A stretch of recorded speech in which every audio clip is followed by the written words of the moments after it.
अपने channel education by infinity से आप लोगों का एक बार फिर बहुत बहुत स्वागत करता हूँ अपने चैनल पे। जैसा कि लास्ट वीडियो आप लोगों को प्री बोर्ड के बेसिक पेपर का सॉल्यूशन विद एक्सप्लेनेशन मैंने प्रोवाइड करा था और मैंने बताया था कि नेक्स्ट वीडियो में मैं आपको स्टैंडर्ड के पेपर की क्लैरिफिकेशन और क्या उसका स्टैंडर्ड का पेपर का क्या स्टैंडर्ड है उसके बारे में हम डिस्कस करेंगे। तो आज मेरे पास ये प्री बोर्ड एग्जामिनेशन फर्स्ट का स्टैंडर्ड का जिसको हम डिस्कस करेंगे, कुछ इसके सॉल्यूशंस देखेंगे कि आंसर क्या होना चाहिए, क्या लेवल है पेपर का। तो हम बिना टाइम वेस्ट करें वीडियो स्टार्ट करते हैं। तो देखिए, पेपर के लेवल की अगर हम बात करें बेटा, तो वैसे स्टैंडर्ड के हिसाब से बढ़िया पेपर बनाया था इन्होंने, थोड़ा सा लेवल ऊपर ही बोल सकते हैं हम। ठीक है, बच्चों को एक्सपेक्टेशन नहीं थी कि इस टाइप से पेपर आ सकता है स्टैंडर्ड का, उन्होंने इतना ज्यादा लेवल अप नहीं सोचा था।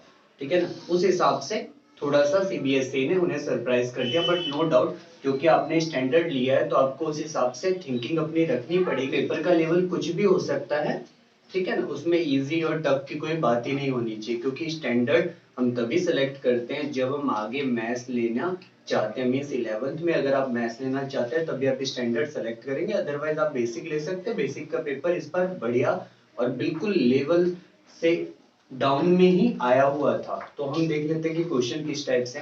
तो पहला क्वेश्चन आप अपनी स्क्रीन पे देख सकते हैं, कह रहा है if n is an even natural number then the largest natural number by which n plus 1 n plus 2 is divisible। कह रहा है कि अगर n एक इवन नेचुरल नंबर है तो आप बताइए सबसे बड़ा नंबर जिससे ये डिवाइड हो जाए। देखिए, जब कभी भी आपके पास इस टाइप का क्वेश्चन है, उसने पूछा क्या हमसे, उसने पूछा कि सबसे बड़ा इवन नेचुरल नंबर बताइए। तो first of all even natural number start कहां से होता है? तो इवन नेचुरल नंबर स्टार्ट होते हैं बेटा 2 से। आप क्या करिए, इनकी जगह 2 सब्स्टिट्यूट कर दीजिए।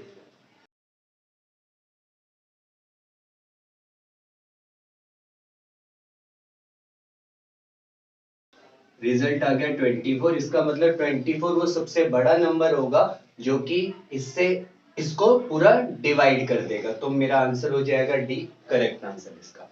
देन क्वेश्चन नंबर सेकंड की बात कर लेते हैं। कह रहा है if 2 and 3 are zeros of the polynomial then the value of k and m are expected. इस टाइप के क्वेश्चन नॉर्मली आते ही हैं पेपर में, बेसिक और स्टैंडर्ड दोनों में ही इस टाइप के क्वेश्चन आए हुए थे। कह रहा है 3x square minus 2kx plus 2m के दो जीरोस दे रखे हैं, एक 2 एंड एक 3 दे रखा है मेरे पास, और उसके बाद कह रहा है then the value of k and m। Simple थोड़ा सा ऐसा सॉल्व करना था। आपने करना क्या है, यहाँ पे देखिए सम ऑफ जीरोस की बात करें तो वो मेरे पास हो जाएगा minus b by a. Zero इसका क्या दे रखा है, वो दे रखा है 2 प्लस 3, तो 2 प्लस 3। b कितना है हमारे पास, यहाँ पे देख सकते हैं b की वैल्यू मेरे पास यहाँ से आ गई। x का कोएफिशिएंट कहलाता है b, तो ये हो जाएगा 2k। a कितना है हमारे पास 3, तो ये आ जाएगा 5 अपॉन में 2k बाई 3। तो k की वैल्यू मेरे पास आ गई 15 बाई 2। अब चेक कर लेते हैं 15 बाई 2 k की वैल्यू कहाँ कहाँ पे, तो एक ही जगह जहाँ पे 15 बाई 2 है वो है c। तो आपको m निकालने की जरूरत नहीं है, सीधा आंसर इसका क्या हो जाएगा, c करेक्ट हो जाएगा। ठीक है ना, टाइम बचाना है, टाइम बचाने के लिए आपको जितने भी तरीके यूज करने पड़े आप उसे यूज करिए। अगर दो चीजों की वैल्यू निकालनी और आप एक निकालते हो और वो किसी एक ही ऑप्शन से सेटिस्फाई होता है, दूसरा सॉल्व करने की हमें जरूरत नहीं है। वैसे ही बच्चों के रिव्यू के हिसाब से, बच्चों ने जो रिव्यू प्रोवाइड करा मुझे, उसके हिसाब से ये पेपर उनके अकॉर्डिंग लेंथी था। हाँ, हो सकता है थोड़ा बहुत लेंथी, क्यों? क्योंकि हमने फर्स्ट टाइम फेस करा एक एमसीक्यूज बेस्ड क्वेश्चन पेपर, और इसलिए हमें इसमें दिक्कत हुई। कोई दिक्कत नहीं, हमें धीरे धीरे हैबिट हो जाएगी। अभी इसके बाद आपका फर्स्ट टर्म होगा, आपके पास एक 1 मंथ का टाइम पीरियड है, आप अपनी गलतियों को ठीक कर सकते हैं। ज्यादा से ज्यादा एमसीक्यूज एक लिमिटेड टाइम पीरियड का स्लॉट लगा के सॉल्व करिए, जिससे आपको हैबिट भी हो जाए और विद इन अ टाइम भी वो सॉल्व हो जाए। सैम्पल पेपर मिल जाएंगे मार्केट में आपको, और आप चाहे तो ऑनलाइन भी डाउनलोड कर सकते हैं। देन इसके बाद देख लेते हैं क्वेश्चन नंबर थर्ड में। क्वेश्चन नंबर थर्ड की अगर हम बात करें, देखिए क्वेश्चन नंबर थर्ड में थोड़ा सा मिसप्रिंट था, बट नो डाउट इतना ज्यादा मिसप्रिंट नहीं था जिससे बच्चों को प्रॉब्लम आए, तो बच्चों ने खुद ही उसको एडजस्ट कर दिया। कह रहा है the value of p4 which the pair 2n plus py लिखा हुआ है, जो ऑलरेडी होना चाहिए 2x plus py is equal to 8 and x plus y is equal to 6 has no solution. कह रहा है कि क्या वैल्यू होगी पी की अगर इसके कोई सॉल्यूशन ना हो। देखिए नो सॉल्यूशन का केसेस करा था आपने, बहुत इजी होता है। नो सॉल्यूशन का केसेस होता है a1 अपॉन में a2 इक्वल होना चाहिए b1 अपॉन में b2 के, बट वो इक्वल नहीं होना चाहिए c1 अपॉन c2 के। तो a1 की वैल्यू कितनी है 2, 2/1। b1 कितना है आपका y का कोएफिशिएंट फर्स्ट इक्वेशन में b1 कहलाता है, तो p/1। और जब मैं इसको सॉल्व करता हूं तो p की वैल्यू मेरे पास 2 आ गई, जो कि ऑप्शन नंबर ए से मैच करता है। तो कुछ इस टाइप से करेक्ट होगा। देन क्वेश्चन नंबर 4 की बात कर लेते हैं। देखिए फोर्थ क्वेश्चन में कह रहा है ये एक इसने इक्वेशन लिख रखी है sin square theta plus 3 cos square theta equal to 2। तो कह रहे देन वैल्यू ऑफ थीटा, थोड़ा सा सॉल्व करना था आपको, थीटा की वैल्यू निकालना था। आप इनको एक जैसा बना लीजिए, या तो साइन को कन्वर्ट कर दीजिए कॉस को, जो आपको इजी लगे। तो साइन स्क्वायर थीटा होता है बेटा 1 minus cos square theta plus 3 cos square theta is equal to 2। इन दोनों को माइनस करता हूं मैं, इसको इस साइड शिफ्ट कर दीजिए, तो 2 cos square theta is equal to 1 और cos स्क्वायर थीटा की वैल्यू आ जाएगी 1/2 एंड देन cos थीटा की वैल्यू आ गई मेरे पास 1/√2। प्लस माइनस आता है बट यहाँ पे नेगेटिव कंसीडर नहीं करेंगे, क्यों? क्योंकि हमारे क्वाड्रेंट के अंदर कोई भी वैल्यू, हमारे ट्रिग्नोमेट्री के अंदर कोई भी वैल्यू नेगेटिव नहीं थी। तो आपको चेक करना है cos में 1/√2 आता कब है। तो cos में 1/√2 आता है 45। तो 45 इसका answer, that means B is the correct answer. बिल्कुल मतलब आप ये कह सकते हैं कि कंसेप्ट बेस्ड क्वेश्चन आए थे। थोड़ा सा चाहता था वो कि कैलकुलेशन भी करें आप, साथ में आप नॉलेज का भी प्रॉपर यूज करें। ठीक है जी, ये पेपर आपके इन फ्यूचर आपकी हेल्प करेगा बेटा कि किस तरीके से हम खुद को स्टेबल करें आगे के कंपटीशन के लिए। अगर आप वो चाहते हैं तो उसके लिए आपको इस टाइप के क्वेश्चन, इस टाइप के पेपर सॉल्व करना बहुत जरूरी है। देन आगे देख लेते हैं बच्चों इसमें। देखिए फिफ्थ क्वेश्चन बहुत इजी था। कह रहा है if the distance between 2 point is 10 unit. दो पॉइंट के बीच का डिस्टेंस हमें दे रखा है, एक पॉइंट दे रखा है x2, 3 माइनस 6, इनके बीच का डिस्टेंस हमें दे रखा है 10 unit. Then the positive value of x, x की पॉजिटिव वैल्यू पूछ रहा है। डिस्टेंस फार्मूला लगाना था, ये हो गया x1 y1 x2 y2। तो आप इस टाइप से लिख सकते हैं x2 minus x1 means 3 minus x का square, y2 minus y1 means minus 6 minus 2 का स्क्वायर एंड अंडर रूट ये पूरा इक्वल है 10 के। सॉल्व कर लीजिए, यहाँ पे मेरे पास क्या आ जाएगा 3 माइनस x का स्क्वायर प्लस यहाँ पे मेरे पास आ गया 8, 8 का स्क्वायर 64। देन स्क्वायरिंग करेंगे तो ये रूट स्क्वायर हो जाएगा इसका, तो 3 माइनस x का स्क्वायर मेरा इक्वल आ गया 36। टाइम ज्यादा ना कंज्यूम हो इसके लिए आप इसको ऐसे लिख सकते हैं, 3 माइनस एक्स मेरे पास इक्वल आ गया 6 के। एक बार पॉजिटिव एक बार नेगेटिव में कंसीडर कर लीजिए, तो ये आ जाएगा मेरे पास, देखिए एक्स की वैल्यू आ जाएगी -3 और अगर मैं नेगेटिव में कंसीडर करूंगा तो ये आ जाएगा +6। तो एक्स मेरे पास आ गया 9 और जो मेरे पास यहाँ पे वैल्यू थी हमारे ऑप्शन में उसने बोला था पॉजिटिव वैल्यू लेनी है, तो यहाँ आप देख सकते हैं नेगेटिव वैल्यू है तो इसको कंसीडर नहीं करा जाएगा। Then x is equal to 9, C option is the correct for that one. तो कुछ इस टाइप से था, आप चाहते हैं तो इसकी क्वाड्रेटिक इक्वेशन बना सकते हैं, देन उससे भी दो रूट निकलते हैं, एक रूट 9 और एक -3। तो आप अपने तरीके से भी सॉल्व कर सकते हैं, जरूरी नहीं है कि कोई भी टीचर का पर्टिकुलर कोई मेथड यूज करे, आपको जो इजी लगे आप उस तरीके से करिए, बट टाइम कंज्यूम ना हो ज्यादा, ये जरूर ध्यान रखिएगा। देन आगे के बाद क्वेश्चन नंबर 6 की बात करें तो बहुत आसान था। कह रहा है PE probability of any event, किसी इवेंट की प्रोबेबिलिटी मुझे दे रखी है 0.015। बोला पी नॉट ई की प्रोबेबिलिटी क्या होगी। हम जानते हैं कि 1 माइनस प्रोबेबिलिटी ऑफ ई होता है, इसका मतलब 1 माइनस 0.015 दैट मींस 0.985 ये मेरा आंसर आ जाएगा। That means C option is the correct. तो कुछ इजी डायरेक्ट क्वेश्चन भी आए हुए थे जिसमें आपको फिर ज्यादा जरूरत पेन की ना पड़े। क्वेश्चन नंबर 7 की बात कर लेते हैं। कह रहा है कि एक ट्राइंगल एबीसी और डीईएफ, एक ट्राइंगल है सपोज एबीसी एंड एक ट्राइंगल है DEF are similar and angle is equal to 45।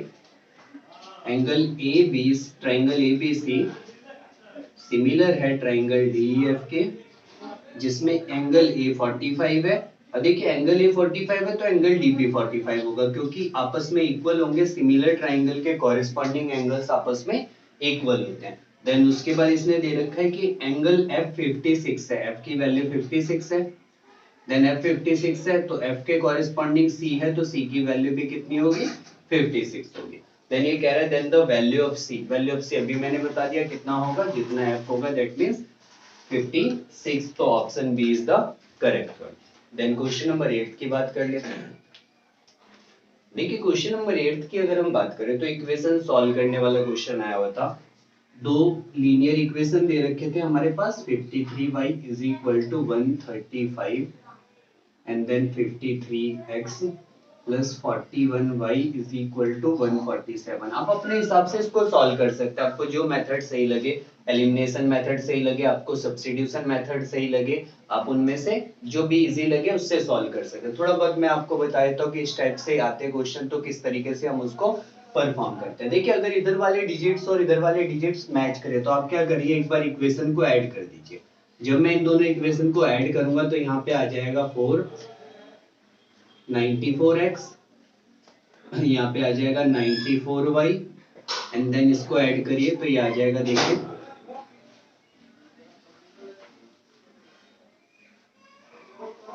282। ठीक है ना। और अगर हम इसको देखें तो 94 3 ये होता है 282। दैट मींस 94 कॉमन आ जाएगा और इक्वेशन बन गई x + y = 3। ये मेरी फर्स्ट इक्वेशन आ गई। देन नेक्स्ट में हम क्या करते हैं, इनको आपस में माइनस कर लेते हैं। जब मैं इनको माइनस करूंगा तो आप यहाँ पे देख सकते हैं कि मेरे पास टोटल बन गया 12x माइनस का, यहाँ पे मेरे पास आ जाएगा प्लस का 12y, और इन दोनों को आपस में माइनस करिए 147 135, और यहाँ पे मेरे पास क्या आ गया 12 आ गया, वो भी माइनस का। ठीक है ना। मैंने एक बार क्या करा, एक बार प्लस कर दिया, एक नई इक्वेशन फॉर्म हो गई, एक बार मैं माइनस कर दूंगा, एक नई इक्वेशन मुझे मिल जाएगी। 12 कॉमन आ रहा है तो यहाँ से मेरे पास आ गया माइनस का 12 कॉमन ले लीजिए, तो x minus Y is equal to मेरे पास आ गया माइनस का 12, माइनस के 12 से माइनस का 12 कैंसिल, x minus Y is equal to मेरे पास 1 सेकेंड इक्वेशन। देन आपको इसे सॉल्व करना है तो सॉल्व भी कर सकते हैं, अदरवाइज आप ऑप्शन में चेक कर लीजिए कि ऐसे कौन से दो ऑप्शन है जिसको ऐड करने पे क्या आ रहा है 3 और माइनस करने पे कितना आ रहा है 1। तो जो मेरे पास डी ऑप्शन है वो करेक्ट हो जाएगा, ऐड करने पे 3 और माइनस करने पे 1 आ रहा है, तो डी इसका करेक्ट आंसर हो जाएगा। तो इस तरीके से आप इसको कर सकते हैं, अदरवाइज आप इसे सब्स्टिट्यूशन से भी कर सकते हैं। अगर आपकी कैलकुलेशन अच्छी है तो आपको नो डाउट उसमें ज्यादा टाइम नहीं लगेगा।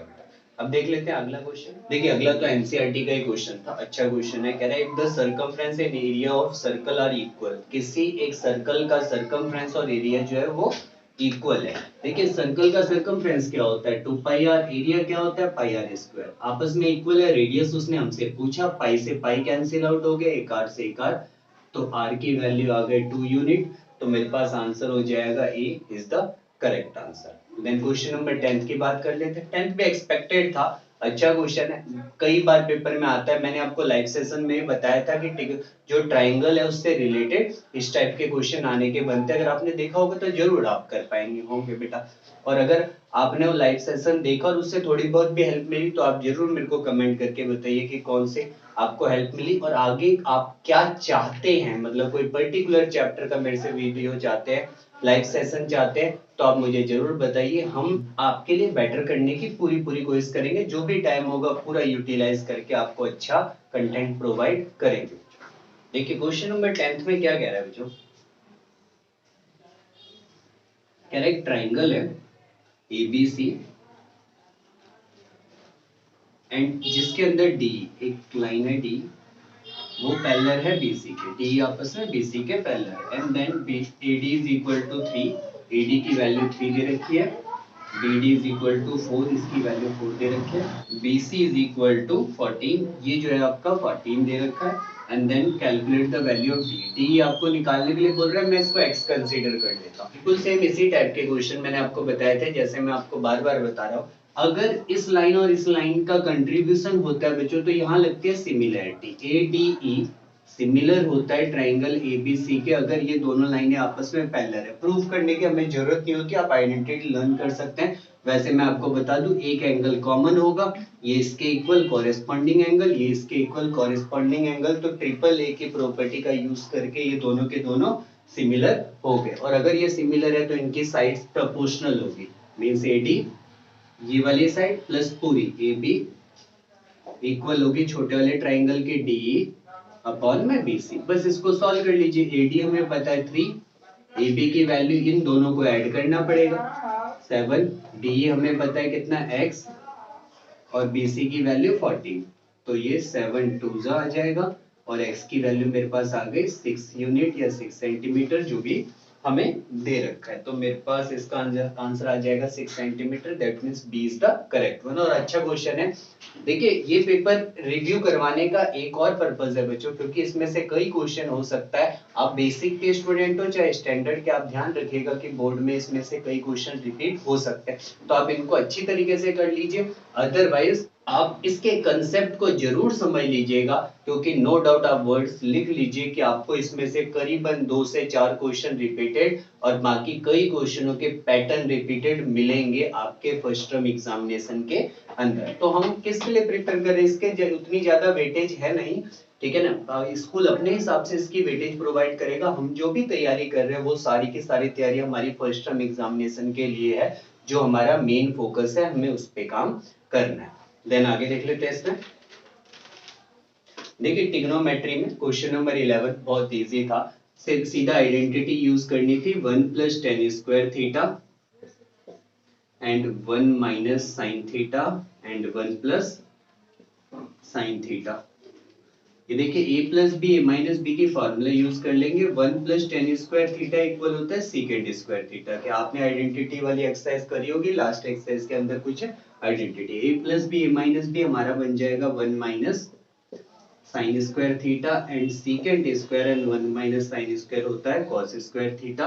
और cos और sec आपस में एक दूसरे के रेसिप्रोकल होते हैं, तो ये कैंसिल आउट हो जाएगा, फाइनल मेरे पास रिजल्ट आ जाएगा 1, that means C option is the correct one. Then अगला देख लेते हैं इसमें। देखिए क्वेश्चन नंबर 12 अच्छा क्वेश्चन था, पेपर में पहले भी आ चुका है कई बार, बट एमसीक्यूज में कभी नहीं आया बच्चों। कह रहा है कि एक मेरे पास डायग्राम दे रखा है इन्होंने, कह रहा है in the given figure A B parallel to DC. ये मैंने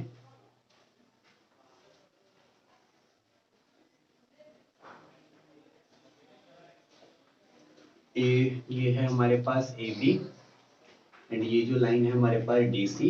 ए बी पैरेलल है डीसी के, दो डायगोनल्स इसने दे दिए कुछ इस टाइप से, ये मेरे पास ओ हो गया। और उसके बाद कह रहे हैं ये 6x - 5 है, ये मेरे पास 5x - 3 है। आप डायग्राम में अपनी स्क्रीन पे भी देख सकते हैं 3x - 1 और 2x + 1, ठीक है ना। तो कह रहा है कि find the value of x, x की वैल्यू निकालिए। देखिए सिंपल, अगर कभी क्वाड्रिलेटरल के अंदर दो साइड आपस में क्या होते हैं, पैरेलल होते हैं, तो उसके डायगोनल्स जो ऊपर और नीचे ट्रायंगल बनाते हैं वो आपस में सिमिलर होते हैं, और उसकी वजह से सिमिलर ट्रायंगल होने की वजह से ये ऊपर वाला ट्रायंगल और ये नीचे वाला ट्रायंगल सिमिलर होगा।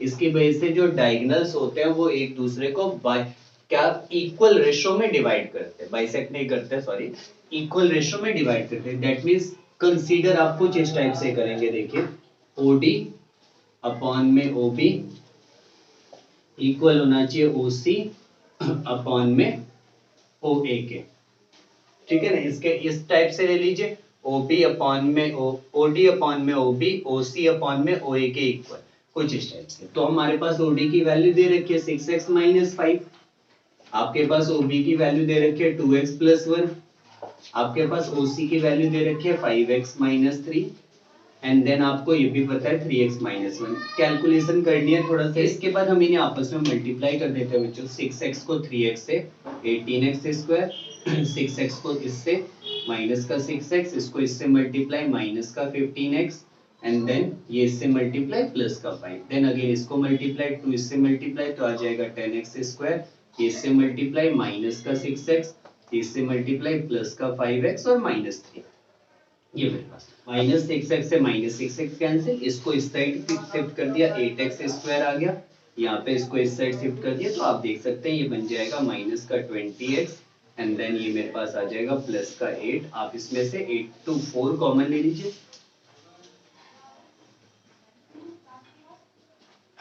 ये आ गया। तो इसके फैक्टर कर देंगे, 4 के फैक्टर करिए कि मेरे पास कितना आ जाए 5 आ जाए। तो 4 वन जा 4 हो जाएगा 2x स्क्वायर माइनस का 4x माइनस का x plus 2 is equal to 0। तो आप इसमें से 2x कॉमन ले लीजिए तो यहाँ आ जाएगा सिंगल x माइनस 2 और यहाँ से -1 कॉमन तो x माइनस 2।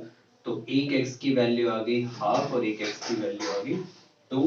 तो दोनों में से कौन सा ऑप्शन आपको मिल रहा है वो चेक कर लीजिए। तो ऑप्शन मेरे पास B2 मिल रहा है तो that means B option is the correct. तो कुछ इस टाइप से करना, अच्छा क्वेश्चन था, आ सकता है इस टाइप का क्वेश्चन रिपीट भी आपके फर्स्ट टर्म के अंदर हो सकता है। देन आगे देख लेते हैं इसमें।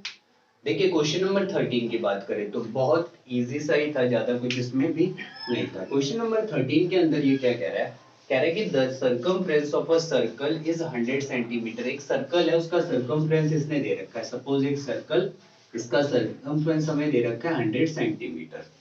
The side of square inscribed in the circle, इस सर्कल के अंदर मैंने एक स्क्वायर डाल दिया तो ये बोल रहा है ये बताइए कि इसकी साइड कितनी होगी। ठीक है, देखिए इसको अगर मैं ज्वाइन करूं तो ये कहलाएगा इसका diagonal A B C D और ये रेडियस के लिए हो जाएगा डायमीटर तो ये हो जाएगा 2r। इसको मैं x ले लूं, इसको मैं x ले लूं, बेसिकली सबसे पहले मुझे r निकालना पड़ेगा इसकी हेल्प से। तो रेडियस होता क्या है 2 pi r is equal to 100। तो ये इससे कैंसिल 50 आ गया, r की वैल्यू हमें मिल गई 50 अपॉन में r, कुछ इस टाइप से, सॉरी 50 अपॉन में पाई। अब देख लीजिए यहाँ पे लगेगा पाइथागोरस, आपको x की वैल्यू कैलकुलेट करनी है। पाइथागोरस थ्योरम के अकॉर्डिंग x का स्क्वायर प्लस x का स्क्वायर इक्वल हो जाएगा 2r के स्क्वायर के। तो 2x का square is equal to 4r का स्क्वायर, इससे कैंसिल आउट हो गया। तो x स्क्वायर की वैल्यू मेरे पास आ गई 2r स्क्वायर और x आ गया √2r। तो इसको हम √2 से मल्टीप्लाई कर देते हैं, √2 इंटू 50 अपॉन में पाई मेरा कुछ इस टाइप से आंसर आ जाएगा। अगर आप देखें तो सी ऑप्शन मेरा करेक्ट बनेगा। देन आगे देख लेते हैं। देखिए क्वेश्चन नंबर 14 भी बहुत इजी और आसान सा ही क्वेश्चन था। कह रहा है the zeros alpha and beta of the polynomial, एक पॉलिनोमियल हमें दे रखा है, इसके जीरोस अल्फा और बीटा है और साथ में अल्फा माइनस बीटा की वैल्यू 1 दे रखी है। देन वैल्यू ऑफ के की वैल्यू पूछा है। Simple alpha plus beta that means sum of root, formula होता है माइनस बी बाई, तो हो जाएगा 7। आप इन दोनों को सॉल्व कर लीजिए, ये कैंसिल, 2 अल्फा किसके इक्वल आ गया 8 के और अल्फा की वैल्यू आपको यहाँ से मिल गई 4। जैसे ही अल्फा आप यहाँ पे पुट करेंगे बच्चों तो यहाँ से बीटा आपको मिल जाएगा 3। अल्फा और बीटा दोनों पता है, निकालना क्या है, के प्रोडक्ट ऑफ रूट का एक फार्मूला होता है जो होता है C by A, product of root that means multiplication of this one. 12 आ गया, सी कितना है हमारे पास के और ए की वैल्यू कितनी है 1, तो डायरेक्ट के कितना आ गया 12। तो कौन सा ऑप्शन करेक्ट बन रहा है, बी ऑप्शन मेरा करेक्ट है इसमें। देन आगे देख लेते हैं इसमें हम लोग। देखिए 15 क्वेश्चन एज एक्सपेक्टेड, मैंने आपको पहले भी बताया था और करवाया भी था इवन। कह रहा है 4 10 बीटा इक्वल टू 3। तो यहां से 10 बीटा की वैल्यू हमें कितनी मिल जाएगी 3/4। आप शॉर्टकट यूज कर सकते हैं, आप इसे लिख सकते हैं साइन बीटा अपॉन में कॉस बीटा इक्वल किसके आ गया 3/4 के। ठीक है, हमें वैल्यू किसकी निकालने के लिए उसने बोला था, हमें बोला था उसने 4 sign beta minus 3 cos beta upon में 4 sign beta plus 3 cos beta. 4 आप क्या करिए साइन इसको कंसीडर कर लीजिए, कॉस इसको, तो ये आ जाएगा 3 माइनस 3 इंटू 4 अपॉन में 4 इंटू 3 प्लस 3 इंटू 4। तो सॉल्व करके हमारा रिजल्ट 0 आ जाएगा, that means A option is the correct for that one. Question number 16 की बात कर लेते हैं, डायरेक्ट ही पूछा था उसने। कह रहा है ए स्क्वायर अगर 16/25 के बराबर है तो बेटा ए हो जाएगा 4/25, वो भी प्लस माइनस का। अब ये पूछ रहा है ये जो a की वैल्यू वो क्या होगी, ऑब्वियसली अपॉन में रूट है नहीं तो इरेशनल तो हो नहीं सकता। होल नंबर ये आपको दिख नहीं रहा है कि होल नंबर है, इंटीजर भी नहीं है क्योंकि होल नंबर अगर होता तो भी इंटीजर कहलाता वो, तो दैट मीन्स ये क्या हो जाएगा, rational. A answer is the correct. देखिए क्वेश्चन नंबर 17 में क्या, कुछ क्वेश्चन पढ़ने वाले भी थे एक्चुअल में, अगर आप पढ़ते आपको अच्छी तरीके से समझ आता तो आप इजीली कर देते, ज्यादा कुछ प्रॉब्लम नहीं थी। कह रहा है कि a piece of wire 22 centimetre long, suppose एक वायर है जिसकी लेंथ दे रखे है 22 centimetre, is bent into the form of an arc of circle subtending an angle 60 degree at is centre, और इसको हम एक आर्क के फॉर्म में बना देते हैं। ये मैंने इसको फोल्ड कर दिया कुछ इस टाइप से, और ये सेंटर पे कितने डिग्री का एंगल बनाता है, 60 डिग्री पे। कह रहे थे रेडियस ऑफ सर्कल, इस रेडियस की, इस सर्कल की रेडियस बताइए। देखिए ये जो है ये हो जाएगा means 22 centimetre length of arc बन जाएगा। लेंथ ऑफ आर्क का फॉर्मूला क्या होता है, थीटा अपॉन में 360 into 2 pi R. Length of arc दे रखा है 22, थीटा आपको ऑलरेडी पता है 60 डिग्री, पाई की वैल्यू हम जानते हैं 22/7, और सॉल्व 22 से 22 कैंसिल, और जब मैं इसे सॉल्व करता हूं तो ये आ गया 21 सेंटीमीटर मेरी रेडियस बन जाएगी कुछ इस टाइप से। तो आंसर हमारा हो जाएगा सी ऑप्शन, वो करेक्ट। देन क्वेश्चन नंबर 18 की बात कर लेते हैं बच्चों। इजी सा क्वेश्चन था, डायरेक्ट आपको प्रॉपर्टी कुछ पता होनी चाहिए, आप डायरेक्ट इसको कर सकते हैं। कह रहा है ट्राइंगल एबीसी, दो ट्राइंगल है, एक एबीसी और एक ट्राइंगल है PQR। If AM and PN are altitude of ABC and PQR, AM और AN इसके altitude that means height है PN, AB स्क्वायर अपॉन में PQ स्क्वायर इक्वल है 1:9 के, तो बोल रहा है AM अपॉन में PN की रेशो होता है। देखिए सिंपल है बच्चों, अगर कोई भी दो ट्रायंगल सिमिलर होते हैं तो उसके एल्टीट्यूड का जो रेशो होता है उनकी साइड के रेशो के बराबर होता है।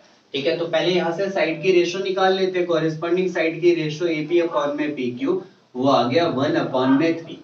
ठीक है ना, उसने हमसे क्या पूछा, AM अपॉन में PN, सिंपल सा यहाँ पे इसने पूछा, तो ये 1:3 है, तो ये भी क्या हो जाएगा 1:3 हो जाएगा, तो इसका answer 1:3, that means C option is the correct for that one. इतना आसान था, देखिए प्रॉपर्टी पता है तो कर सकते हैं, नहीं पता है तो फिर कोई दिक्कत ही नहीं।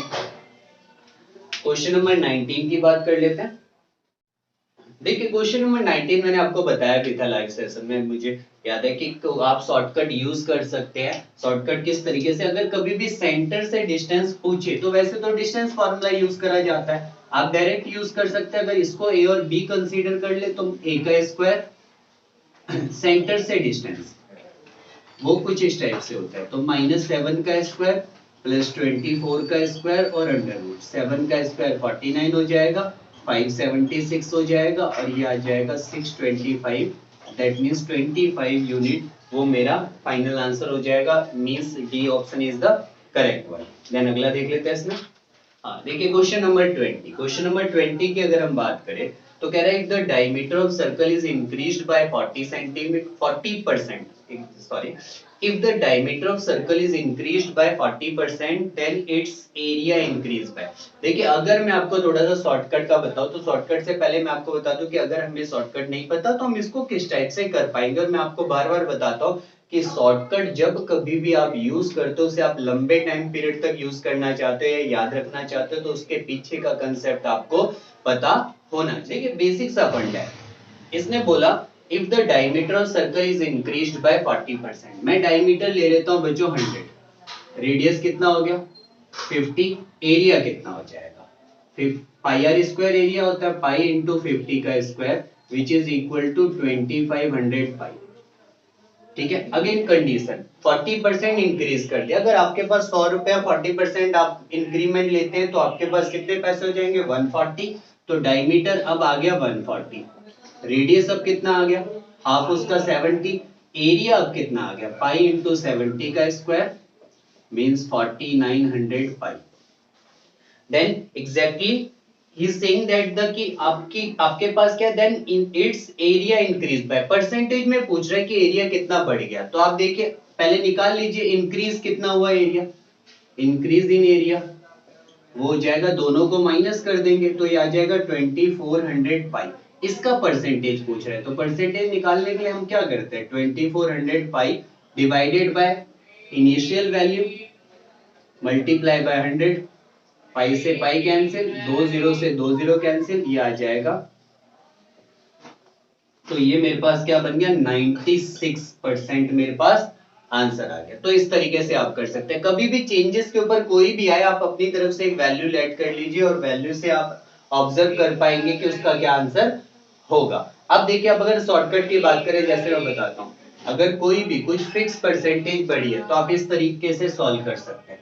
देखिए, अगर एक ही जैसी परसेंटेज बढ़ी है तो x, अगर सपोज 2% इंक्रीज करा है डिक्रीज करा है, दो टाइप की परसेंटेज में, तो होता है x plus Y plus X into Y upon में 100। तो इसने तो सेम ही बढ़ाया है, कितना बढ़ाया है, 40%। तो आप इसमें डायरेक्ट यूज कर सकते हैं 40 प्लस 40 प्लस 40 इंटू 40 अपॉन में 100। तो ये मेरे पास आ जाएगा, देखिए 80 प्लस 16, तो 96% का कंसेप्ट यूज हो जाएगा। बाकी इस टाइप के शॉर्टकट्स के लिए मैं कुछ धीरे धीरे वीडियोस बनाता रहूंगा बच्चों। अभी हम लोग, आप कह सकते हैं इस टाइप, इससे क्या कि अभी हम लोग उस स्टेज पे कि हम अपने आप को धीरे धीरे डेवलप कर रहे हैं। आप अगर साथ देंगे तो जरूर चैनल को हम आगे ग्रो कर पाएंगे और बहुत जल्दी आपको अच्छे अच्छे कंटेंट मेरे मैथ्स से रिलेटेड मिलेंगे मेरे चैनल पे, ठीक है, जिससे आप सिर्फ और सिर्फ अपने पेपर में सीबीएसई के 11 12 10th के पेपर्स में नहीं, आगे इन फ्यूचर में उनको यूज कर पाएंगे बच्चों, ठीक है। देन आगे देख लेते हैं इसमें। देखिए, क्वेश्चन नंबर 21 की बात करें तो 21 में क्या कह रहा है, कह रहा है after how many places the decimal form of 1458 upon में 1250, ठीक है, विल टर्मिनेट। ये कितने डेसिमल प्लेसेस बाद टर्मिनेट होंगे, देखिए कितने डेसिमल प्लेसेस बाद टर्मिनेट होंगे, इसके लिए आपको डिनोमिनेटर के फैक्टर करने पड़ेंगे। मैं फैक्टर कर देता हूं।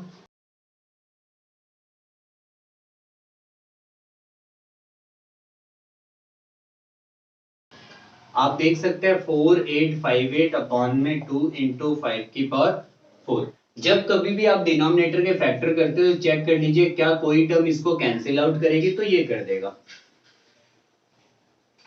729 हो गया। अब कुछ भी कैंसिल नहीं हो रहा तो फाइनली मेरे पास सिंपलेस्ट फॉर्म कुछ इस टाइप से आ गई। और उसके बाद चेक करना है अपने नीचे जो 5 और 2 दे रखा है उसमें जो उसकी पावर होगी बड़ी वाली, उतने प्लेसेस बाद ये टर्मिनेट होगा। तो दैट मींस 4 प्लेसेस के बाद ये टर्मिनेट होगा, मींस इसका सी ऑप्शन जो है वो करेक्ट था।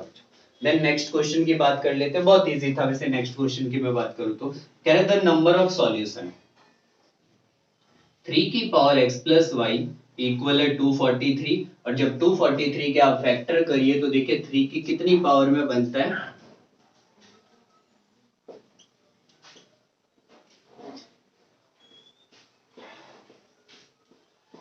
तो ये आ गया 3 की power x plus Y is equal to 3 की पावर 5। तो x plus Y is equal to मेरे पास 5 आ गया जब मैंने पावर्स को कंपेयर करा। सेकंड मेरे पास क्या दे रखा था, वो दे रखा है 243 x माइनस वाई की पावर 3। तो इसको मैं लिख सकता हूं, देखिए 3 की पावर 5,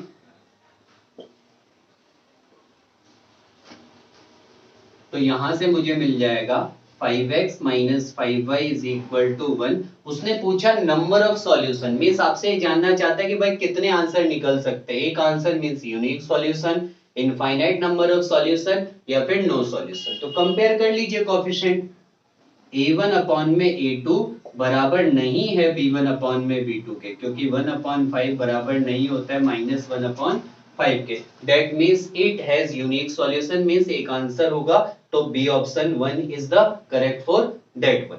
देन आगे देख ले। देखिए क्वेश्चन नंबर 23 की बात करें, बहुत आसान क्वेश्चन था, ज्यादा कुछ इसमें था नहीं। द पॉलिनोमियल्स पूछा है उसने जिसके जीरोस दे रखे हैं, मींस अल्फा हमें दे रखा है √2 + 1 और बीटा हमें दे रखा है √2 - 1। सबसे पहले अल्फा प्लस बीटा निकालिए, √2 + 1 √2 - 1, 1 से 1 कैंसिल, आ गया 2√2। फिर अल्फा इंटू बीटा निकालिए, ये हो जाएगा a का स्क्वायर माइनस b का स्क्वायर, तो ये आ गया 2 - 1 मतलब 1। और आप एक पॉलिनोमियल की इक्वेशन का फार्मूला जानते ही हैं, और नहीं पता तो आप देख सकते हैं कुछ इस टाइप से, सम ऑफ रूट मतलब 2√2 और प्रोडक्ट ऑफ रूट मतलब +1 is equal to 0, that means B option is the correct for that one. Then question number 24 की बात कर लेते हैं बच्चों, एनसीईआरटी का कॉपी है, 1 प्लस साइन थीटा अपॉन में 1 माइनस साइन थीटा, इसकी वैल्यू पूछी इन्होंने।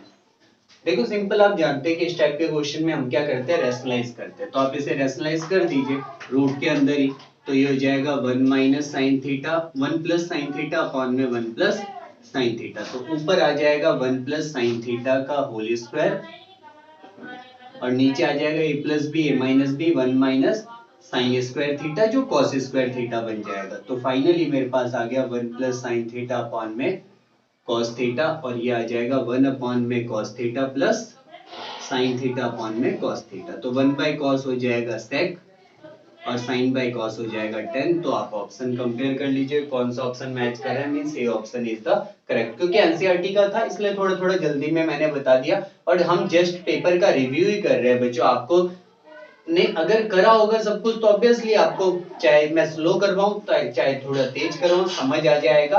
आपको सिर्फ हिंट की जरूरत है। अगर आपने नहीं करा होगा बेटा तो पहले आपको चैप्टर करने की जरूरत पड़ेगी, फिर उसके बाद ये बेटर समझ आएगा। देन आगे देख लेते हैं इसमें। देखिए क्वेश्चन नंबर 25 की बात करें, कह रहा है a street light is fixed at on a pole of 6 metre high. एक लाइट है जो कि एक पोल के ऊपर फिक्स है जिसकी हाइट हमें दे रखी है 6 metre, 6 metre above the level of the street, street के लेवल से 6 मीटर ऊपर। If a woman of height 1.5 metre, एक वुमेन है बच्चों जिसकी हाइट दे रखी है 1.5 metre, cast a shadow of 3 metre, then the distance of woman from the base of pole is, और इस वुमेन का जो शैडो बनता है वो कितने मीटर का बनता है, 3 मीटर। देखिए सिंपल सी बात है, लाइट इधर होगी, शैडो जो बनेगा वो हमेशा इस साइड बनेगा, ठीक है ना, इस तरह। ये 3 मीटर का शैडो बन गया और शैडो जो बन रहा है वो इस रे की वजह से बन रहा है। तो ये पूछ रहा है कि आप डिस्टेंस बताइए वुमेन का और बेस ऑफ, मतलब ये डिस्टेंस बताना है मुझे, इसको x कंसीडर कर लीजिए। बहुत आसान है ये, देखिए इसके अंदर क्या होता है, छोटे वाला ट्राइंगल और बड़े वाला triangle, triangle A B C, A B D similar होगा ट्राइंगल, इसको ई नाम दे देते हैं, ECD। अगर ये सिमिलर होगा तो ये वाली साइड AB अपॉन में EC प्रोपोर्शनल होगी पूरे बड़े वाले साइड के, that means x plus 3 upon में 3। वैल्यू सब्स्टिट्यूट करिए, AB कितना है 6, EC हमें कितना दे रखा है 1.5, इससे कैंसिल कर देता हूँ 2 आ जाएगा, इसको इससे मल्टीप्लाई 12, तो x की वैल्यू मेरे पास आ गई 9 सेंटीमीटर और 9 मीटर, दैट मींस कौन सा ऑप्शन, डी ऑप्शन करेक्ट बन रहा है बच्चों। अच्छा क्वेश्चन है ये इस टाइप का भी, और हाइट एंड डिस्टेंस में भी आपके पास इस टाइप के क्वेश्चन आएंगे। अभी ये छठे चैप्टर में भी इस टाइप के क्वेश्चन सिमिलैरिटी के अंदर हमें मिल जाते हैं। देन आगे देख लेते हैं क्वेश्चन नंबर 26। देखिए क्वेश्चन नंबर 26 की बात करें, कह रहा है all the vertices of a rhombus lie on a circle. एक रोम्बस के सारे वर्टिसेस किस पे लाई कर रहे हैं, सर्कल पे लाई कर रहे हैं। If the area of circle is 2464 metre square then the area of the rhombus. Suppose एक सर्कल हो गया और ये हमारे पास रोम्बस हो गया, इसलिए डायगोनल्स हो जाएंगे ए बी सी डी, और हम जानते हैं एरिया ऑफ रोम्बस, अगर आपको नहीं पता तो मैं आपको बता दूं, वो होता है 1/2 d1 इंटू d2। इसका ये d1 हो जाएगा ट्वाइस ऑफ रेडियस और ये d2 हो जाएगा ट्वाइस ऑफ रेडियस, ठीक है। तो एरिया का जो फॉर्मूला बनेगा वो 1/2 2r इंटू 2r बनेगा, इससे cancel means 2r square area बन जाएगा। अब आपको आर स्क्वायर पता होना चाहिए, आपको सर्कल का एरिया दे रखा है, आप उसको यूज कर लीजिए। सर्कल का एरिया पाई आर स्क्वायर वो दे रखा है 2464, पाई की value 22/7, R square is equal to 2464, इसको इस साइड ले आते हैं, R square is equal to 2464 multiply by 7 divided by 22। इसको बच्चों यहाँ पुट कर दीजिए पूरा, तो 2464 इंटू 7 डिवाइडेड बाय 22, 2 से इसको काटे 11, 11 से इसको कैंसिल कर दीजिए, पूरा कटना चाहिए क्योंकि जो डेसिमल में है उसमें कोई आंसर हमारा नहीं दे रखा, तो 2464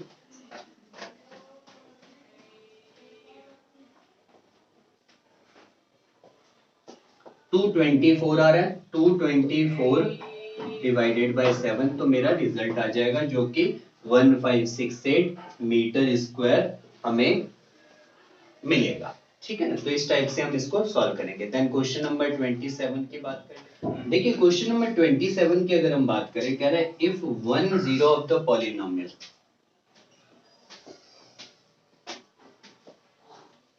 इस पॉलिनोमियल का एक जीरो दूसरे जीरो का 7 टाइम्स है, ठीक है ना, तो k की वैल्यू निकालिए। सपोज मैं वन जीरो फर्स्ट जीरो को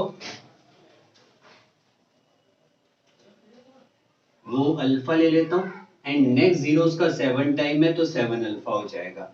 ठीक है, अब यहां से मेरे को देखिए अगर मैं इनका सम ऑफ रूट निकालूं तो सम ऑफ रूट मेरे पास इक्वल हो जाएगा माइनस बी बाई ए, तो ये हो जाएगा माइनस 8/3, तो इससे कैंसिल, एक अल्फा की वैल्यू आ गई 1/3।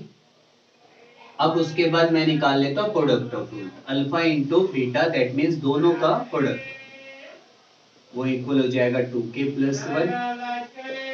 मेरे पास प्रोडक्ट ऑफ रूट आ गया 2k plus 1/3, then 7 alpha square की वैल्यू मुझे पता है 1/3 का स्क्वायर बन जाएगा, 2k प्लस 1/3, एक 3 से 3 कैंसिल बेटा, 7/3 इक्वल आ गया 2k प्लस 1, क्रॉस मल्टीप्लाई कर देते हैं, 6k plus 3 is equal to 7, तो 6k की वैल्यू आ गई 4 और k की वैल्यू आ गई 2/3। तो कौन सा ऑप्शन करेक्ट बन रहा है आप देख सकते हैं, बी ऑप्शन इस तरीके से।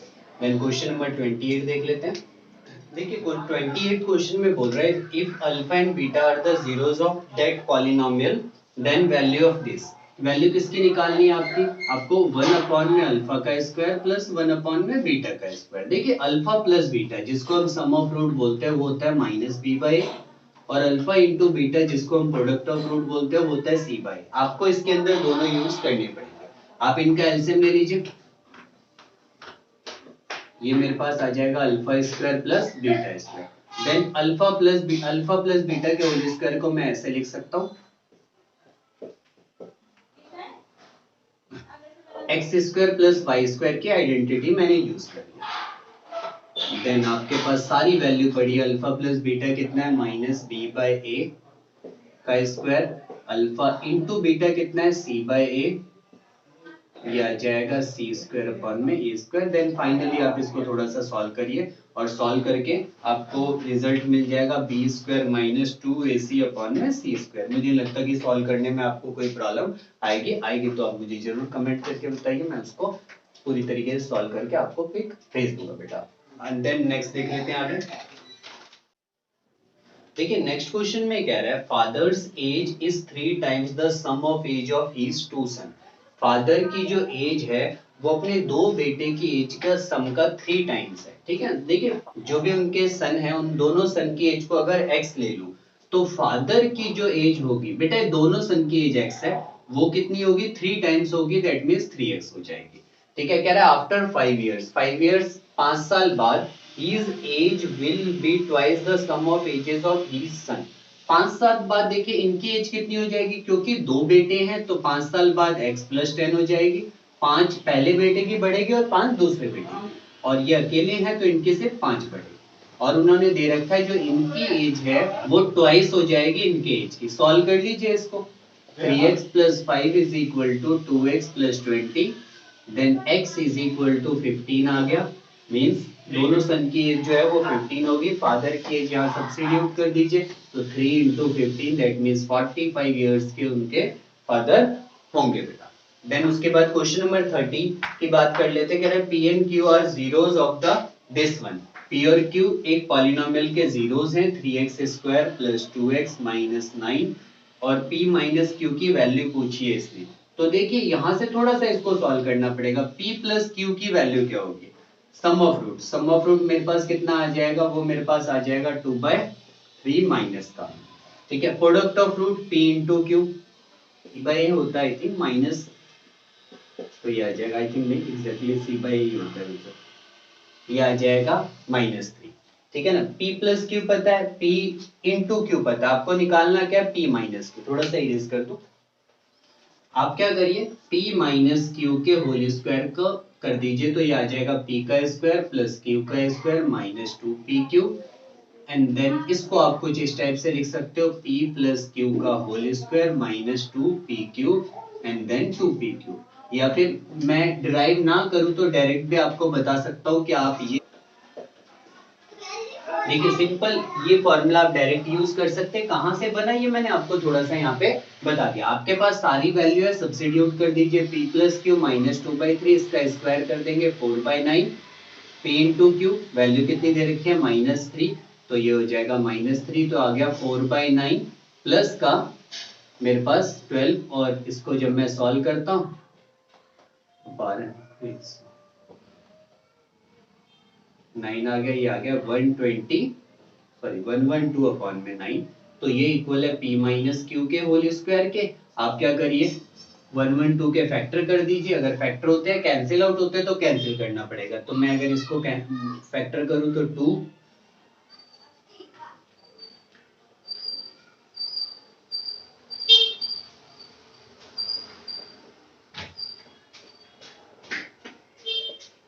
तो ये पेयर अप हो गए, मींस यहाँ पे मेरे पास क्या आ गया, देखिए ये आ जाएगा मेरे पास, अगर मैं स्क्वायर उस तरफ ले जाऊंगा तो √112 अपॉन में 9 प्लस माइनस का, इसके फैक्टर करने पे मेरे पास बन गए बच्चों 2 यहाँ से 4√7 अपॉन में 3, वो भी प्लस माइनस, तो ऑप्शन सी जो है वो करेंगे।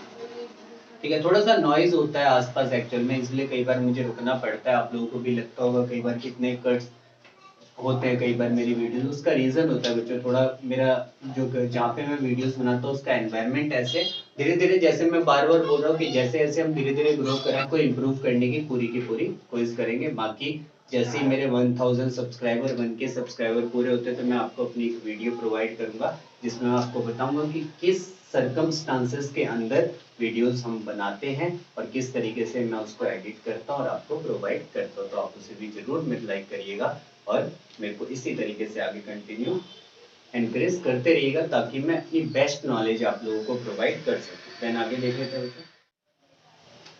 देखिए क्वेश्चन नंबर 31 की बात करें इसके बाद, तो 31 के अंदर क्या कह रहा है बच्चों, 31 के अंदर कह रहा है triangle ABC, in triangle ABC right angle B जो है राइट एंगल पे ए और सी को कहीं पे भी लिख सकते हैं। tan a की वैल्यू √3 है और वो हमसे वैल्यू पूछ रहा है cos a।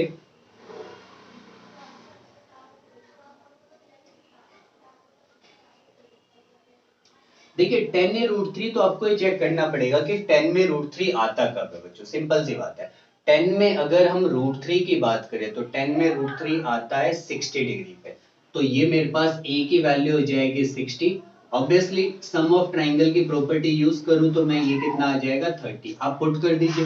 cos a इसका मतलब cos 60, cos c इसका मतलब cos 30, sin a means sin 60 into sin 30 and then you have all the values in the table। आप बस यहाँ पे सब्स्टिट्यूट करिए, आंसर आ जाएगा। cos 60 होता है हमारे पास 1/2, cos 30 की वैल्यू होती है √3/2, sin 60 होता है हमारे पास √3/2 और sin 30 की वैल्यू 1/2।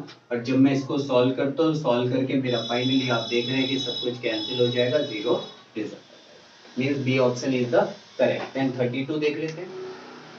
देखिए क्वेश्चन नंबर 32 की बात करें तो 32 में कह रहा है the ratio in which 4 5 divide the line segment. बहुत आसान था, एक लाइन सेगमेंट है 2 3 7 8, इसको कोई एक पॉइंट 4 5 किस रेशो में डिवाइड कर रहा है वो, तो केवल ले लीजिए, आपको फॉर्मूला पता है, ये x1 y1 हो जाएगा, ये x2 y2 हो जाएगा, ये मेरे पास x एंड y हो जाएगा, ये m1 और ये m2। तो x का फॉर्मूला होता है m1 x2 means 7k, m2 x1 means 2 upon में m1 प्लस m2 मतलब k प्लस 1, x आपको पता है 4, तो यहाँ सब्स्टिट्यूट कर देते हैं 4k plus 4 is equal to 7k plus 2, और जब मैं सॉल्व करता हूँ तो ये मेरे पास आ जाएगा 3k इज इक्वल टू 2 और k की वैल्यू मेरे पास आ गई 2:। देखिए क्वेश्चन नंबर 33 की बात करें हम, तो क्वेश्चन नंबर 33 में क्या कह रहा है, इजी क्वेश्चन है, कह रहे two coins are toss simultaneously then the probability of getting exactly one. दो कॉइन को अगर मैं फेंकता हूँ तो दोनों में हेड आ सकता है, पहले में हेड दूसरे में टेल आ सकता है, दोनों में टेल और पहले में टेल दूसरे में हेड आ सकता है। तो टोटल नंबर ऑफ आउटकम कितने होते हैं 4। उसने हमसे पूछा एग्जैक्टली वन हेड चाहिए, तो वन हेड वाला एक ये है और एक ये है, दैट मींस 2/4, इसका मतलब 1/2 इसका आंसर बन गया। C option correct. Question number 32 अच्छा क्वेश्चन था, अनएक्सपेक्टेड क्वेश्चन था, वैसे मुझे नहीं लगता कि ऐसा क्वेश्चन इन्हें देना चाहिए, बट कोई बात नहीं, देख लेते हैं यहाँ पे। कह रहा है the probability that a non leap year selected at random will have 52 Sunday. 52 Sunday आने की प्रोबेबिलिटी। देखिए टोटल अगर हम बात करें तो एक नॉन लीप ईयर के अंदर 365 डेज होते हैं। अगर मैं 365 को सपोज 7 से डिवाइड करूं तो मेरे पास आ जाएगा यहाँ पे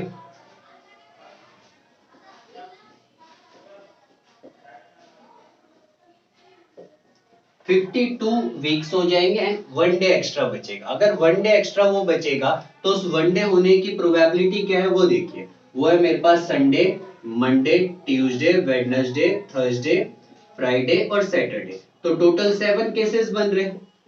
तो अगर 53 संडे आने की मेरे से प्रोबेबिलिटी पूछा जाएगा तो वो हो जाएगा 1/7। बट उसने क्या पूछा, उसने पूछा 52 संडे आने की प्रोबेबिलिटी, दैट मींस 53 संडे ना आने की प्रोबेबिलिटी। तो इसको क्या करिए, 1 में से माइनस कर दीजिए, तो ये हो जाएगा 6/7 इज एग्जैक्टली आंसर इसका हो जाएगा, means C option is the correct. देखिए क्वेश्चन नंबर 35 की बात करें तो क्वेश्चन नंबर 35 वैसे थोड़ा सा ज्यादा सॉल्व करने वाला है, बट क्या है बच्चे इसके आइडेंटिटी को लर्न कर लेते हैं। एमसीक्यू में एक्सपेक्टेड नहीं था, बट किस तरीके से करेंगे वो मैं आपको बता दूं। ये हमसे पूछ रहा है m square minus N square की क्या वैल्यू है, तो m square minus N square की सी आंसर इसका करेक्ट है बेटा। ठीक है, आपको चारों को अलग से सॉल्व करके चेक करना पड़ेगा, इससे अच्छा है कि हम इसकी आइडेंटिटी लर्न कर लेते हैं। 4√mn होता है, किस तरीके से ये आएगा वो दिखा देता हूं मैं आप लोगों को। m इसको मैं M square minus N square अगर मुझे निकालना है तो मैं इसको लिख सकता हूं एम प्लस एन और एम माइनस एन। एम की वैल्यू हमें दे रखी है, वो दे रखा है देखिए ten theta plus sine theta वो एम है, और tan theta minus sine theta वो मेरे पास एन है। एक बार मैं अगर इनको प्लस करूं तो ये कैंसिल हो जाएगा, तो मेरे पास m प्लस एन की वैल्यू आ जाएगी 2 टेन थीटा। ठीक है ना, और माइनस करूं तो देखिए 10 कैंसिल हो जाएगा, तो इसकी वैल्यू आ जाएगी 2 साइन थीटा। तो एग्जैक्टली ये मेरे पास आ जाएगा 4 sine theta into tan theta, कुछ इस टाइप से। क्लियर। अब ये इसके बराबर कैसे है, तो आप यहाँ पे वैल्यू सब्स्टिट्यूट कर दीजिए। जब मैं यहाँ पे वैल्यू सब्स्टिट्यूट करूंगा तो ये मेरे पास बन जाएगा देखिए 4 under the root tan theta plus sine theta और tan theta minus sine theta. तो ये हो जाएगा A square minus B square का फार्मूला, ये आ गया tan square plus sorry minus beta minus sine square. आप क्या करिए इसको ऐसे लिख सकते हैं साइन स्क्वायर थीटा अपॉन में cos square theta minus sine square theta, and then sine square यहाँ से कॉमन आ जाएगा, वो रूट से बाहर पहुंच जाएगा, तो ये आ जाएगा 4 sine theta and exactly 1 upon में cos स्क्वायर, ये हो जाएगा सेकंड स्क्वायर थीटा माइनस 1 और sec square theta minus 1 within the root ये होता है tan थीटा। तो मेरे पास आ गया 4 sine theta into tan theta. तो आप चेक कर सकते हैं कि ये इसके बराबर। ठीक है, अदरवाइज मैं आपको बता रहा हूं एमसीक्यूज के हिसाब से अगर आप इसे देखते तो आपको चारों 1 बाय 1 चेक करना पड़ता और जो जिसको ये करेक्ट बनता करता वो इसका आंसर हो जाता। मींस कहने का सीधी सीधी लैंग्वेज में कि ये आपको करना ही नहीं चाहिए था, अगर क्योंकि सिलेक्टेड क्वेश्चन करने सारे क्वेश्चन तो करने नहीं है 50 में से 40, तो उस केस में हम उन क्वेश्चन को इग्नोर करेंगे जिसमें हमें वक्त भी ज्यादा लग रहा है और हमारी नॉलेज भी ज्यादा लग रही है। ठीक, देन आगे देख लेते हैं हम। देखिए क्वेश्चन नंबर 36 की बात करें तो 36 में कह रहा है ABC एंड DEF दो ट्राइंगल दे रखे हैं, एक ABC और सपोज एक DEF, ABC और DEF in which B is equal to E, B की वैल्यू E के बराबर है, F is equal to C, F की वैल्यू C के बराबर है। ठीक है, एंड AB अपॉन में DE वो है 3:1। कह रहा है कि देन ये ट्राइंगल कैसे होंगे, concurrent but not similar. Exactly देखिए कॉन्करेंट तो हो ही नहीं सकता है, कॉन्करेंसी के लिए दो एंगल और एक साइड आपस में इक्वल होना चाहिए। तो इक्वली साइड के बीच में इक्वलिटी का कंसेप्ट तो कहीं यूज ही नहीं करा इसने। इसका मतलब है कि ये कहीं भी कॉन्करेंट नहीं हो सकता। दैट मीन्स ए पार्ट इसमें होगा नहीं, डी पार्ट इसमें होगा नहीं। ठीक है, अब बात करते हैं क्या ये सिमिलर हो सकता है, बिल्कुल हो सकता है। डबल ए की प्रॉपर्टी है जिसे आप ट्रिपल ए भी बोलते हो, उसके हिसाब से ये सिमिलर हो जाएगा। Means similar but not concurrent, B option इसका करेक्ट हो जाएगा। देन अगले क्वेश्चन की बात कर लेते हैं, क्वेश्चन नंबर 37। देखिए क्वेश्चन नंबर 37 में कह रहा है the sum of digit of two digit number is 9। दो डिजिट नंबर का एक डिजिट है उनका सम दे रखा है मुझे, वो क्या दे रखा है, 9 दे रखा है। कह रहा है 27 is added to it then the digit of the number get reverse. जब 27 मैं उसमें ऐड करता हूं तो वो रिवर्स हो जाता है। ठीक है, देखिए सिंपल सी बात है, वैसे तो इसका पूरा मेथड होता है आपको पता होना चाहिए, बट हम क्या करते हैं, हम इसमें मेथड्स यूज नहीं करते क्योंकि हमें सॉल्व तो करना नहीं, हमें सिर्फ क्या करना है, ओएमआर सेट फिल करना है। तो एमसीक्यूज के हिसाब से हम इसको कन्वे कर लेते हैं। ये ऑप्शन दे रखे हैं, मैं आपको दिखाता हूँ किस तरीके से हम इसको परफॉर्म करेंगे। फर्स्ट थिंग सम 9 है तो चेक कर लीजिए, अगर सबका सम 9 है तो ठीक है, अगर कोई ऐसा है जिसका सम 9 नहीं है तो वो सीधा एलिमिनेट हो गया, वो आंसर नहीं हो सकता। तो देखिए सम तो सबका 9 बन रहा है तो एलिमिनेट कोई होगा नहीं। उसके बाद बोला इसने 27 जब मैं इसमें ऐड करता हूँ तो इसके डिजिट रिवर्स होने चाहिए। तो देखिए अगर मैं 27 ऐड करूँ तो 54, क्या इसके डिजिट रिवर्स हुए, बिल्कुल नहीं हुए। इसमें ऐड कर देता हूँ 27 तो ये आ जाएगा 99, क्या इसके डिजिट रिवर्स हुए, नहीं हुए, आंसर हो नहीं सकता। इसमें ऐड कर दीजिए 27, ये हो जाएगा 90, क्या इसके डिजिट रिवर्स हुए, नहीं। इसमें ऐड कर दीजिए 27, ये बन जाएगा 63, क्या इसके डिजिट रिवर्स हुए, बिल्कुल हुए। तो ऑप्शन कौन सा करेक्ट हो जाएगा, डी ऑप्शन करेक्ट हो जाएगा बेटा। ठीक है ना, तो टाइम बचाने के ये तरीके भी होते हैं एमसीक्यूज के हिसाब से। देन आगे देखिए question number 38, dice are thrown together. दो डाई को एक साथ फेंका गया, the probability that the sum of two numbers will be multiple of 4। देखिए दो डाई को जब भी मैं फेंकता हूं, एक बार या एक एक करके दो बार डाई को फेंकता हूं, तो टोटल आउटकम वो मेरे पास आता है 36। ठीक है, चार के मल्टीपल, जिस किसी भी डाई के अंदर मिनिमम जो सम आ सकता है 2 आ सकता है और मैक्सिमम सम 12 आ सकता है। इसमें चार के मल्टीपल 4, 8 और 12, तो सम मल्टीपल ऑफ 4 वो देखिए क्या हो जाएगा। पहले 4 की बात कर ले तो उसका बनेगा 1 3 2 2 एंड 3 1। फिर 8 की बात कर लेते हैं, उसका बनेगा 2 6 3 5। इसको एक बढ़ाइए, इसको एक घटाते रहिए, 4 4 5 3 और 6 2। इसके बाद 12 का आप जानते हैं सिर्फ एक ही केस बनता है, तो टोटल 1 2 3 4 5 6 7 8 9, तो ये हो जाएगा 9/36, 1/4 इसका करेक्ट आंसर बन जाएगा। मींस डी ऑप्शन जो है इसका करेक्ट हो जाएगा बेटा। देन आगे देख लेते हैं इसमें। देखिए इसके बाद असर्शन और रीजन के दो क्वेश्चन इन्होंने दे रखे थे, मैं पढ़ देता हूँ, इजी और आराम से आप कर सकते हैं। कह रहा है कि 39 के असर्शन में कह रहा है अ बैग हैड 5 रेड, एक बैग के अंदर 5 रेड बॉल है एंड 7 ब्लू बॉल है। The probability of drawing out a red ball from the bag is 5/7। इसके अंदर से रेड बॉल निकालने की प्रोबेबिलिटी, तो प्रोबेबिलिटी ऑफ रेड बॉल जो हो जाएगी, रेड कितनी है 5 और टोटल कितनी है 12, तो 5/12 हो जाएगी। दैट मींस ये जो है इसने बोला है 5/7, तो असर्शन जो है वो इनकरेक्ट हो गया। अगर असर्शन इनकरेक्ट होता है तो सिर्फ एक ही ऑप्शन हो सकता है, वो है हमारे पास डी, तो इसका डी हो जाएगा। आपको रीजन चेक करने की कोई जरूरत नहीं पड़ती। देन क्वेश्चन नंबर 40 की बात कर ले, कह रहा है कि दो ट्राइंगल सिमिलर है, ट्राइंगल एबीसी सिमिलर है ट्राइंगल डीईएफ के। AB की वैल्यू 3 सेंटीमीटर दे रखी है, BC की वैल्यू 2 सेंटीमीटर दे रखी है, EF की वैल्यू 4 सेंटीमीटर दे रखी है और DE की वैल्यू 6 सेंटीमीटर दे रखी है। ठीक है, देखिए ये मेरे पास इसने क्या बोला, कह रहा है कि ABC और DF ट्राइंगल सिमिलर है, then D is equal to this. ठीक है, अब उसके बाद the ratio of the corresponding sides of two similar triangle is 1/2. देखिए इनकी ratio that means AB upon में D इक्वल होगा BC अपॉन में EF के। तो चेक कर लेते क्या इक्वल है, AB 3, D 6, BC 2 और 4 ये आपस में इक्वल है बच्चों।